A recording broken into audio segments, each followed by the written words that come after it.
Hello बच्चों, आशा करती हूँ आप सभी लोग अच्छे होंगे और पढ़ाई भी अच्छे से करते होंगे। तो बच्चों, हम आज आचार्य रामचंद्र शुक्ल द्वारा लिखित मित्रता नामक पाठ का सारांश पढ़ाएंगे।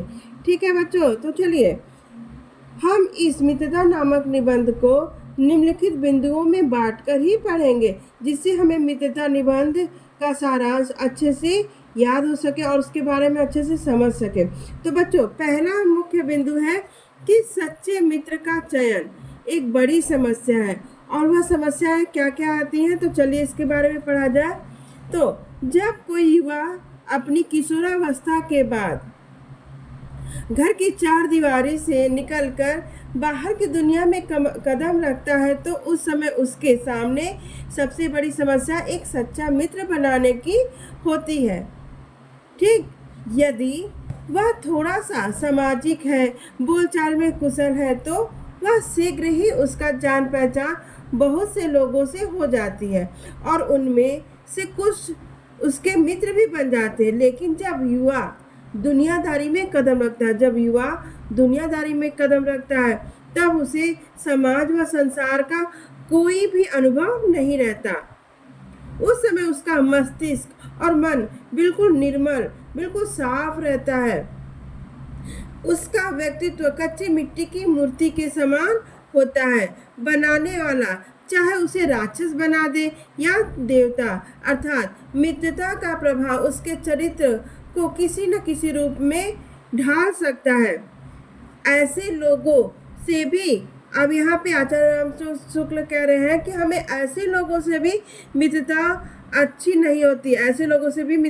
नहीं होती जो अधिक दृढ़ संकल्प वाले होते हैं, क्योंकि हम उनकी बात का विरोध नहीं कर सकते और हमें बिना सोचे समझे उनकी बात को माननी पड़ती है। ठीक, अब यहाँ पे देखिए, दूसरी ओर हमें उन लोगों से भी मित्रता भी अच्छी नहीं होती जो हमारी ही बात को ऊपर रखकर सम्मान देते हैं, क्योंकि वो हमारा विरोध नहीं करते, जिससे धीरे धीरे हमारी सोचने समझने की शक्ति भी क्या होती है, कम हो जाती है और हमारी बुद्धि कुंठित हो जाती है। इस बात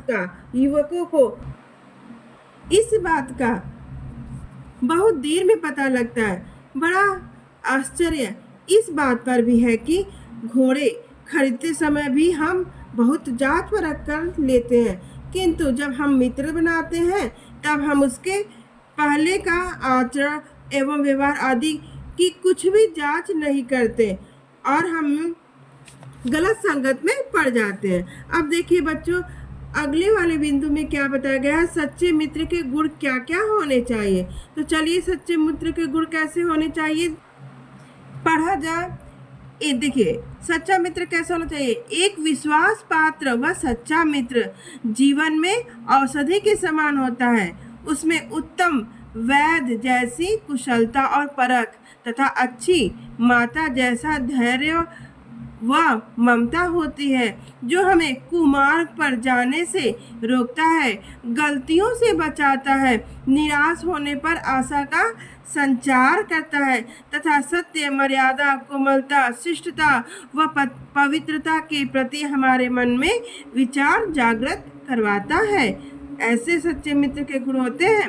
और देखिए, छात्रावास यानी हॉस्टल, छात्रावास में मित्र बनाने की धुन अलग ही होती है। बहुत लोग के मन में कहते मेरे पास भी अच्छे मित्र हो, जिन मित्रों के साथ उन्हें उनका वर्तमान कैसा लगता है, आनंदमय तथा भविष्य मनमोहक व सुनहरा प्रतीत होता है। इसके विपरीत एक युवा पुरुष की मित्रता कैसी होती है, शांत, दृढ़ और गंभीर होती है। सुंदर रंग रूप, चाल व स्वतंत्र आचार व्यवहार देखकर बनाए गए मित्र श्रेष्ठता की कसौटी पर कभी भी खरे नहीं उतरते। अब देखिए, अगले बिंदु में है सच्चे मित्र का क्या कर्तव्य होना चाहिए। तो एक सच्चे मित्र का कर्तव्य है कि वह हमारा सही मार्गदर्शन करे, वह हमारा प्रेम पात्र होना चाहिए, जिसमें एक अच्छे भाई के गुण हो। दोनों मित्रों में सच्ची सहानुभूति होनी चाहिए, जो एक दूसरे के सुख दुख को अपना माने, एक के हानि लाभ को दूसरा अपना हानि लाभ समझे, जिनमें अधिक आत्मबल हो, प्रतिष्ठित व शुद्ध हृदय हो, जो सत्यनिष्ठ व परिश्रमी हो, जिनसे हमें धोखा खाने का डर ना हो, लेकिन हमें उन जान पहचान वालों से भी सावधान रहना चाहिए जिनमें अच्छाइयाँ कम और बुराइयाँ अधिक हो, जो इंद्रिय विषयों में ही लिप्त है, जिनका मन नीच व कुत्सित विचारों से दूषित है। कुत्सित का अर्थ होता है बुरे विचारों से दूषित है, जो दूसरों की बुराइयों, बनाव, श्रृंगार व नशा आदि आदतों से घिरे हैं। ऐसे लोगों से हमें भूल कर भी मित्रता नहीं करनी चाहिए। अब देखिए, मित्रता का अगला मुख्य बिंदु क्या है कि मित्र विपरीत स्वभाव होने पर भी मित्रता संभव है। मित्र विपरीत गुण वाले लोगों से भी मित्रता संभव है। तो चलिए देखिए, इसका उदाहरण इसमें दिया गया है, वो क्या क्या है। यह आवश्यक नहीं कि दो मित्रों की प्रकृति अर्थात आदत और आचरण समान हो, वे एक सा कार्य करते हों या समान रुचि के हों। यहाँ देखिए, भिन्न भिन्न स्वभाव के लोगों में भी मित्रता व भाईचारा रह सकता है। जैसे श्री राम धीर गंभीर व शांत स्वभाव के थे, जबकि लक्ष्मण उग्र व उद्धत स्वभाव के थे। फिर भी दोनों भाइयों में अत्यंत घनिष्ठ प्रेम था। इसी प्रकार उदार व स्वाभिमानी कर्ण और लोभी दुर्योधन के स्वभाव बिल्कुल अलग होने पर भी उनकी मित्रता जग विदित है, सारा संसार जानता है। कुछ लोग यह सोचते हैं कि जो गुण हम में नहीं है वे हमारे मित्र में होने चाहिए। जैसे गंभीर व चिंतनशील व्यक्ति कैसा मित्र चाहता है? प्रसन्न चित्त मित्र चाहता है, निर्बल बलवान का, धीर उत्साही का साथ ढूंढता है।